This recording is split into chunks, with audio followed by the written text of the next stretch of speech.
आइल बा भाई, भैया विजय के घरे बाजे बधाई, भैया विजय के घरे बाजे बधाई।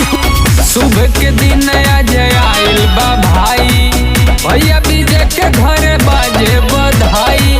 महादेवा जो खुआन में खुशी हो तो नहीं खे काबू।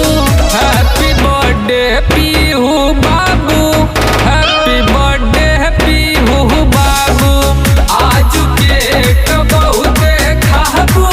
हैप्पी बर्थडे पीहू बाबू, हैप्पी बर्थडे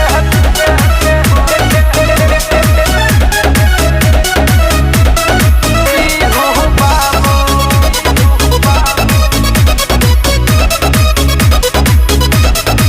6 जुलाई के आ गइल दिनवा, मामाया जया के खुश भइल मनवा। 6 जुलाई के आ गइल दिनवा, मामा सतीश के खुश भइल मनवा।